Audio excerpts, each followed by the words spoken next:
Olá, eu quero pedir para você que está chegando pela primeira vez no canal que já se inscreva, ative o sininho das notificações, já deu certinho porque você vai gostar do conteúdo. Você que é inscrito e ambos, assista esse conteúdo até o final porque nós vamos falar de um assunto polêmico, um assunto que divide muitas opiniões, um assunto que de certa forma enigmático, que se chama maçonaria. A grande verdade é que a maçonaria nasceu lá atrás e o objetivo era os caras poderem se reunir para professar seus pensamentos, etc. e tal, e criou-se então essa irmandade. Um dos grandes quês da maçonaria, que isto é notório e não é escondido, é o tráfico de influência. Significa dizer que nenhum maçônico está mal em nenhum lugar do mundo pelo tráfico de influência. E também por conta disto existem algumas questões que devem ser ponderadas. Delegados, promotores de justiça, juízes, desembargadores, médicos e outros, todos são cooptados pela maçonaria. Isso explica, quem sabe, às vezes porque alguns processos andam e outros não, dependendo da relação maçônica que o réu tem com a ordem, e com isso pode ser um processo deixando para lá e etc e tal. Não é uma acusação, é uma constatação. Agora, a grande verdade nesse sentido é este levantamento sobre estes evangélicos, as chamadas igrejas progressistas, e os seus bilhões ao qual eles têm, estarem perfilados com a maçonaria. Eu vou deixar para o final, então você assiste todo o conteúdo que eu vou rodar para você poder ter um entendimento do que está acontecendo e por que estão vindo à tona essas denúncias, dessas relações desses evangélicos com a maçonaria. Assiste e eu já volto com o meu comentário final. Até o final assiste esse conteúdo, estou te pedindo. É importante para você que quer obter conhecimento. Vai lá que eu estou te esperando. As TVs estão ensinando abobrinha para o povo. O senhor tem algum documento para dizer que tem liderança evangélica envolvida com maçonaria? Sim. No dia 18 de outubro, entreguei para os irmãos copiarem. Aí ele cita o nome de todas as lideranças evangélicas na maçonaria. Por que você não foi abrir com o Silas Malafaia, com o Guilhermino Cunha, com o José Wellington Bezerra, o presidente das Assembleias de Deus? Pedrosa, todos esses homens estão lá na maçonaria comigo. Ameaçado de morte, não foi pelo beira-mar não, ameaçado de morte por pastores. De cerimonial para falar com Deus, né? Grande arquiteto do universo, absolutíssimo, posso entrar na tua presença? Se posso, passe um vento por aqui. Os protestantes chegaram ao Brasil de mãos dadas com os maçons. Isto é fato histórico e não dá para apagar. O pastor Robert Porter Thomas fundou a loja maçônica George Washington naquela cidade. O espaço abrigou, em 1880, a reunião de avaliação para aprovação ao ministério de Antônio Teixeira de Albuquerque, o primeiro pastor batista brasileiro, ambos maçons.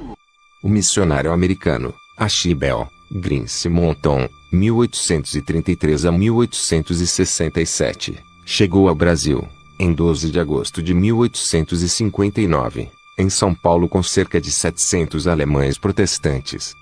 Sem ter onde reuni-los, Simonton, que fundou a Igreja Presbiteriana do Brasil IPB, aceitou a oferta de maçons locais, que insistiram para que ele usasse sua loja, gratuitamente, para os trabalhos religiosos. Sim, nós temos padres católicos, nós temos pastores evangélicos que são irmãos nossos de maçonaria. Eles trabalham porque dentro dos nossos templos nós temos um livro sagrado. E esse livro sagrado é a Bíblia, é um livro de moral. E nós temos diversos irmãos que fazem parte, que são evangélicos, que são católicos, que são budistas, que são maometistas, de todas as religiões. E isso é importante todos se reunirem no mesmo. A denominação, que abrigava diversos maçons, sofreu uma cisão em 31 de julho de 1903. Um grupo de 7 pastores e 11 presbíteros entrou em conflito com o sínodo da IPB, porque a denominação não se opunha ao que seus membros e ministros fossem maçons. Foi então fundada a Igreja Presbiteriana Independente do Brasil, a primeira igreja batista estabelecida em solo brasileiro pelo americano, o pastor Richard Ratcliffe. fundaram também em 1874 a loja maçônica George Washington, onde se encontravam cerca de 8 batistas, sendo que pelo menos 5 deles também foram fundadores da primeira igreja batista. Entre eles estava o pastor Robert Potter Thomas. Os missionários Daniel Berg e Gunnar Wingren, fundadores da Assembleia de Deus, receberam ajuda da maçonaria. A colaboração espiritual partiu por parte de um pastor batista e maçom, Richard Ratcliffe. Diante destes fatos, o pastor Daniel Batista denuncia: não seria novidade que a maçonaria utilizou, como utiliza-se, de instituições evangélicas como fachada, com peso de tradições, para implementar princípios maçônicos no Brasil com rosto de missão cristã.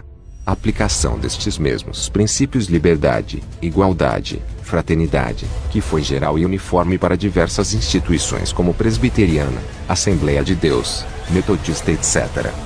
Fica registrado que a educação geral do povo evangélico é o êxito da arbitrariedade liberal, um povo que se põe a gritar que é necessário resolver a questão social, sacrificar-se pela paz, por meio de acordos internacionais, divisões de partidos e luta de emulação, que não é feita a 100 montões de reais e dólares no bolso destes pastores do Estado maçônico.